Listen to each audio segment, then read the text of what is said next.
সুম্মা আতিম্মুস সিয়ামা ইলাল লাইল, এবং এরপরে সন্ধ্যা পর্যন্ত, সূর্য অস্ত পর্যন্ত, ওই সুবহে সাদিক থেকে সন্ধ্যা পর্যন্ত রোজাটা পূর্ণ করো। আল্লাহ বলেন ওয়ালা তুবাশিরুহুন্না ওয়া আনতুম আকিফুনা ফিল মাসাজিদ। আর শুনো, তবে যদি রমজানের শেষ দশকে ইতিকাফ করো আল্লাহর ঘরে, তাইলে আর স্ত্রীর সাথে যে কোনো রকমের রাতে দিনে কোনো রকমের মেলামেশা আর নিষিদ্ধ করে দেওয়া। আল্লাহ বলেন এতগুলো কথা যা বললাম, তিলকা হুদুদুল্লাহ, এগুলো আমি আল্লাহ তাআলার বিধি নিষেধের সীমারেখা।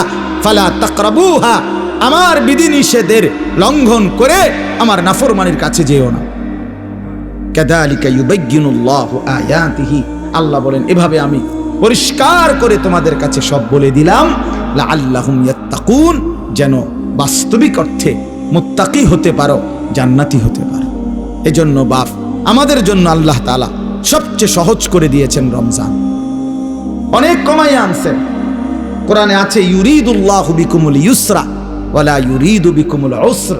আল্লাহ বলেন আমি তোমাদেরকে সহজ করতে চাই, কঠিন করতে চাই না।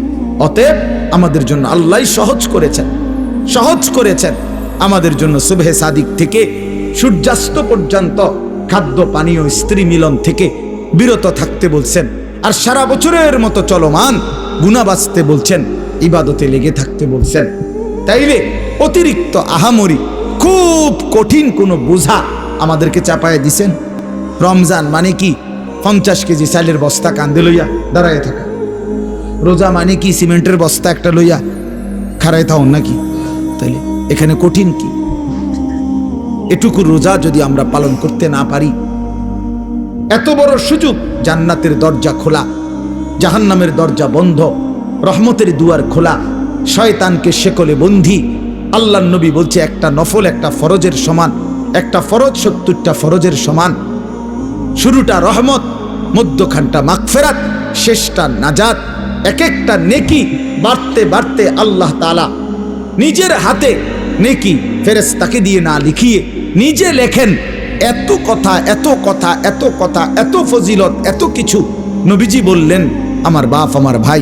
এরপরেও যে ব্যক্তি রমজানের কদর করলো না, তার উপরে আল্লাহর লানত, ফেরেশতার লানত, মুহাম্মদুর রাসূলুল্লাহর লানত। তোর উপরে খোদার গজব পড়ুক, তোর উপরে খোদার লানত পড়ুক।